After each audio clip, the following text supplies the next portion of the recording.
আজকে আমি আবার একটা রান্না নিয়ে চলে এলাম। দেখো, মাছ ভেজে রেখেছি এখানে, বাটা মাছ প্রত্যেকটা ভাজা আছে। এই মাছের একটা রেসিপি তোমাদের সাথে শেয়ার করব। যদিও আমি খুব একটা কিন্তু ভালো রান্না পারি না, তবে যেটুকু পারি তোমাদের সাথে শেয়ার করি। অ্যাকচুয়ালি নতুন নতুন রাঁধুনি হয়েছি আমি। তো এখানে দেখো সর্ষে আছে, সর্ষে নিয়েছি, আর এখানে নিয়েছি কাঁচা লঙ্কা, যেটা অ্যাকচুয়ালি অনেকগুলো নিয়েছি কারণ লঙ্কাগুলো বেশি ঝাল নয়, তো ওই জন্য একটু বেশি করে নিয়েছি। আর এই সর্ষের মধ্যে লঙ্কা দিয়ে করতে গেলে একটু ঝাল ঝাল না হলে মানে সেটা হয় না, মানে একটু মানে ঝালটা ব্যাপারটা থাকলে ভালো লাগে। তো এখানে আমি বেটেও নিয়েছি, দেখো সর্ষে আর লঙ্কা একসাথে, মানে সর্ষেটা একসাথে বেটেছি আর লঙ্কাটা আলাদা বেটেছি। এটা দেখো আমি একটা ছোট্ট শিল, মানে একদম ছোট্ট, এটা নতুন কেনা হয়েছে। সবসময় তো মিক্সিতে এত সুন্দর পেস্ট হয় না, না, ওই জন্য কোনো কোনো সময় এই শিলটা খুব প্রয়োজন। দেখো এত সুন্দর তো মিক্সিতে বাটা যেত না, যেত কি, আবার এখানে পড়েও গেছে কিছুটা। তো যাই হোক, এই লঙ্কা আর সর্ষেটা দুটোই পেস্ট আমি নিয়ে নিয়েছি একসাথে, আলাদা আলাদা বেটেছি। আর এটা দেখো, এটা দিয়ে মানে কাঁচাই, না হলে হাত জ্বালা করবে লঙ্কায়। তো এবারে আমি কড়ার মধ্যে কড়াটা জ্বালিয়ে নেব। দেখো এখানে তোমাদের পেস্টটা দেখাচ্ছে এই কারণে যে কতটা সুন্দর হয়েছে। মিক্সিতে হলে একটু জল জল হয়ে যায়, একটু আঠা আঠা ব্যাপারটা থাকে না, তো ওই জন্য মিক্সির থেকে শিলে, আর শিলে করলে টেস্টও হয়। তো ভারী শিল চালানোর ক্ষমতা নেই, ওই জন্য একটা ছোট্ট শিল নেওয়া হয়েছে। আর এখানে কড়াই আমি তেল দিয়ে দিয়েছি আর একটু কালো জিরে ফোড়ন দিয়েছি। তো সর্ষে বা পোস্ত এইসব রেসিপিতে কালো জিরেটাই চলে আর কি। তো এবার পেস্টটা ঢেলে দিচ্ছি, সর্ষে আর সর্ষে বাটা আর যেটা কাঁচা লঙ্কা বেটে রেখেছিলাম একসাথে দুটো, এটা কড়ার মধ্যে দিয়ে দিলাম। আর আঁচটা খুব কমে রেখেছি, কারণ নাহলে ধরে যাবে তলাটা, কারণ জল দিয়ে তো বাটা হয়নি না, জিনিসটা শুকনো শুকনো বাটা হয়েছে।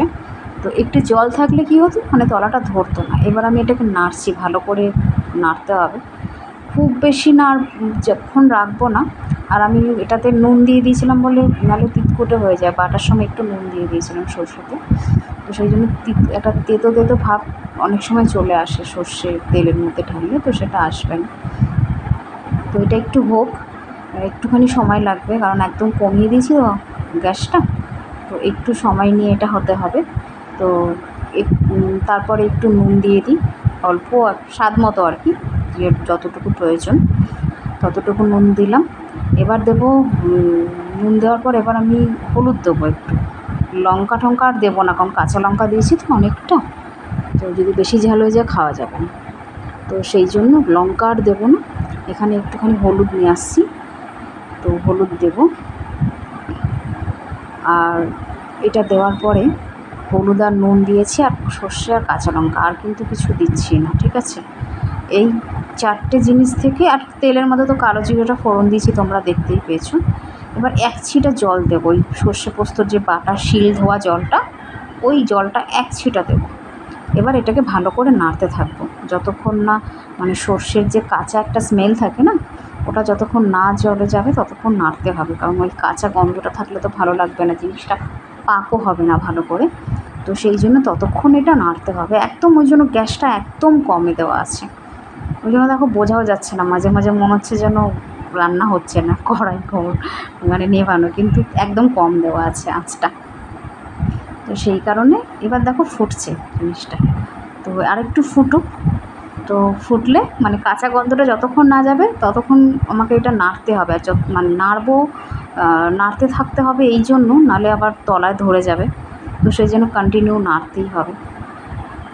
একটু নেড়ে নিই, তারপর এখানে যে মাছগুলো ভেজে রেখেছি ওগুলো দেবো। আগে জল দেবো, এটা আরেকটুখানি হোক, তারপর একটু জল দেবো, জল দিয়ে তারপরে ওটা ফুটলে তারপরে মাছ দেবো, এখনই মাছটা দেবো না। আর একটু শুকনো শুকনো হলে, মানে শুকনো শুকনো মানে একটু গন্ধটা যতক্ষণ না যাবে, আর তেল বেরোয় না একটা, এই দেখো সাইড থেকে তেল বেরোচ্ছে, তেলটা বেরোলে আর একটু বেরো, তারপরে জল দেবো, একটু বেরিয়ে যাক তেলটা। ফুটছে, দেখতে ভালোও লাগছে, পাটপাট পাটপাট করে ফুটছে। কড়াইয়ে লেগে গেলেই মুশকিল, কিন্তু ওই জন্য সমানে খুন্তি দিয়ে নাড়তেই হবে। এসব রান্না বসিয়ে কোথাও যাওয়াও যাবে না, নাহলেই ধরে যাবে কড়াই, আর ধরে গেলে তো খেতে ভালোও লাগবে না, মানে একটা গন্ধ এসে যাবে পোড়া। ওই জন্য সমানে দাঁড়িয়ে থাকতে হবে সামনে, আর নাড়তে হবে। জলটা আনি, দাঁড়া, জল দিতে হবে একটু, জল না দিলে হবে না। এই যে জল দিয়ে দিলাম, জল দিয়ে দিয়েছি। আসলে এক হাতে করছি আর এক হাতে ধরছি, তো ওই জন্য একটু ক্যামেরাটা এদিক ওদিক হয়ে যাচ্ছে। তো জল দিয়ে দিয়েছি, এবার আর বেশি কিছু না, এবার একটুখানি ফুটুক আর মাছগুলো দিয়ে দেবো, ব্যাস। আর মাছ দিয়ে বেশিক্ষণ রাখতে হবে না, এই যে মাছ দিয়ে দিলাম, মাছ দিয়ে আর ফোটাতে হবে না, মাছ তো এমনি ভাজা আছে ভালো করে, ওই এদিক ওদিক উল্টে দিলেই মাছটা ওই ইয়েতেই হয়ে যাবে, বেশি আর ফোটাবো না, বেশি ফোটালে না আবার খাওয়া যাবে না, বললাম ওই তিতকুটে ব্যাপার একটা চলে আসে সর্ষে থেকে, ওই জন্য সর্ষে দিয়ে জল বেশিক্ষণ নাড়া যাবে না, তাও আমি আজকে নেড়েছি অনেকক্ষণ, ব্যাস হয়ে